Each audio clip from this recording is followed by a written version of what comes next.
का संविधान लागू हुआ? क्या 1855 में देश आजाद हुआ? आप समझो पहले देश आजाद कब हुआ? 1947। संविधान कब लागू हुआ? 1950। जबकि हमको हमारे अधिकार 1855 के अंदर मिल गए थे और वो दिलाने वाले थे हमारे आदिवासी। जब अंग्रेज हमारी टेरिटरी में आए, झारखंड हमारा टेरिटरी, छत्तीसगढ़ हमारा टेरिटरी, उड़ीसा हमारा टेरिटरी, राजस्थान का दक्षिणी इलाका हमारा टेरिटरी, उसी प्रकार मध्य प्रदेश हमारा टेरिटरी, महाराष्ट्र, गुजरात, पूरे जितने भी आदिवासी राज्य और दक्षिणी इलाके हैं वो सारे सारे किसके इलाके हैं? आदिवासियों के। और ये आदिवासी इलाके भारत आजाद होने से पहले आजाद हो चुके थे। तुम क्या आजादी दिलाते हो हमें? 1855 के अंदर आदिवासी डोकरे हमारे हरियर कामटन ढोल बजाने में फंसे, अंग्रेज की जगह ले दिया हमारे भाई। इन जमींदारों से, इन सुखोरों से और इन सामंतों से। यहाँ पर अगर आप सारे सरपंच आपके बन रहे हैं, सारे विधायक आपके बन रहे हैं इन 5 जिलों में, उसका एक और एक मात्र कारण क्या है? संथाल परगना से मिला हुआ 1855 में तुम्हारा अधिकार। और इसी की वजह से, इसी के आधार पर, इन बच्चों के बलिदान के आधार पर ही 1874 के अंदर शेड्यूल डिस्ट्रिक्ट एक्ट बना। कौन सा डिस्ट्रिक्ट एक्ट बना? Schedule district act 1874। तब से इस इलाके में 5वीं और 6ठी अनुसूची लागू है। ये लोग हमें क्या आरक्षण देते? अरे ऐसे ये गेंडे नेता अगर विधानसभा और लोकसभा में बोलता है तो अभी तक तुमको 100% रिजर्वेशन मिल चुका होता।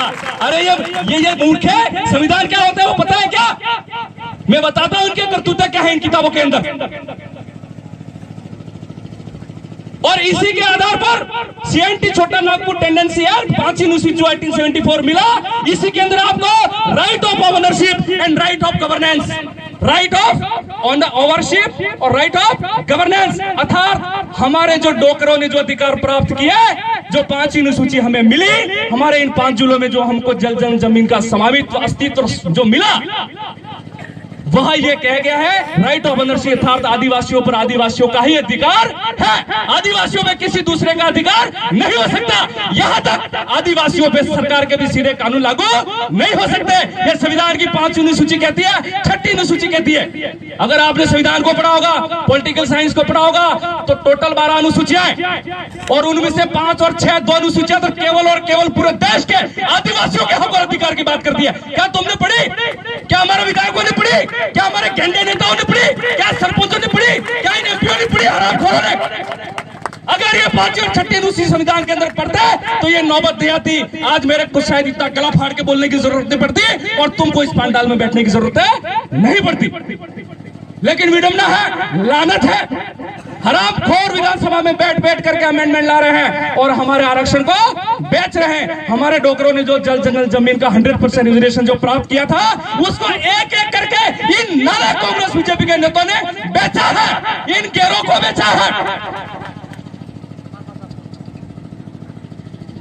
अतरे गांधी भाई कोई भी रिसड़ी है, क्योंकि इन हरामखोर नेताओं की गलतियां हमको भुगतनी पड़ रही।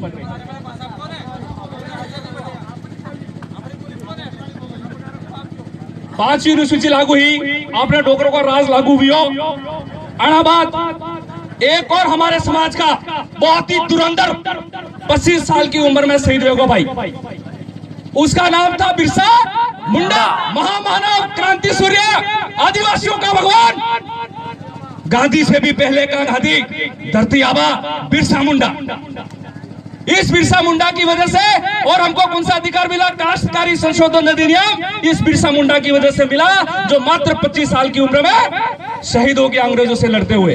तो ये अधिकार किसने दिलाए? कांग्रेस ने दिलाया क्या? बीजेपी आ लिया? कांग्रेस आ लिया? खड़ी पार्टी आ लिया? वो ये बात करो थे और क्यों बीजेपी ना यूं और भैरसिंह सेवा के हमला लिया तो हमला सरपंच भैरसिंह शेखावत की वजह से मिल गया और फिर राजीव गांधी की वजह। अरे मूर्खों, ये 100% रिजर्वेशन जो आपको है ना राजनीति में और नौकरियों में और जल जंगल जमीन का, वो ये बिरसा मुंडा और ये जो छोटे मोटे चांद भैरव दिला के गए आपको। अरे तुम तो बचा नहीं पा रहे हो मेरे भाई। बीजी बात है जनसंख्या और हमारा धर्म पे चौंकी मणिलाल जी पूरी बात करेंगे, कांति भाई रोहत ने बहुत सारी बात बता दी, लेकिन मैं आपको बता दूं 1881 में अपनी जनगणना भी अपने आदिवासियों की ने 1950 में बंद कर दी थी। बाहर हंगल की जनसंख्या वेरियन हंगलों को धर्म है, हिंदुओं का अपना धर्म है, मुस्लिमों का है, सिख का है, ईसाई का है, और हमारे देश में मात्र 1% जैन है, फिर भी उसका धर्म अस्तित्व में है और वो धर्म के लिए कुछ भी कर जाते हैं। तो मुझे को ना देश में अपने भारत की संख्या में 12% रुपया में थी कि 12 तो अपने धर्म खरे को मार पाई है, खरे धर्म को थोड़ा हिंदू में हो, थोड़ा मुसलमान में हो, थोड़ा सिख में हो, थोड़ा ईसाई में हो, तो क्या धर्म खरे को?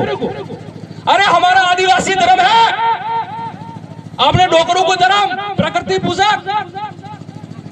आदू धर्म, डोकरा केर गए आदू धर्म, जिमड़ा फेरा को धर्म, वनवासी कल्याण में फेंका, आरएसएस में फेंका।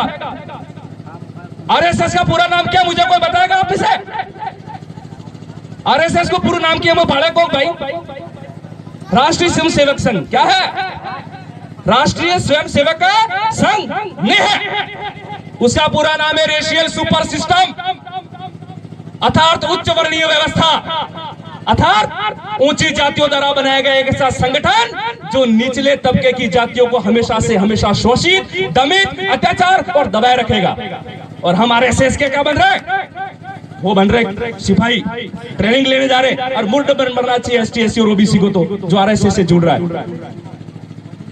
तो उस समय 1881 में हमारी जनगणना जब शुरू हुई, उस समय हमको एबोरिजिनल कहा, एनिमिस्ट कहा, इंडिजिनस कहा गया, ट्राइबल रीजन कहा गया। जब 1950 तक आपने अलग धर्मों ट्राइबल रीजन, तो 1850 बाद खत्म क्यों कर दिया? वो इसलिए खत्म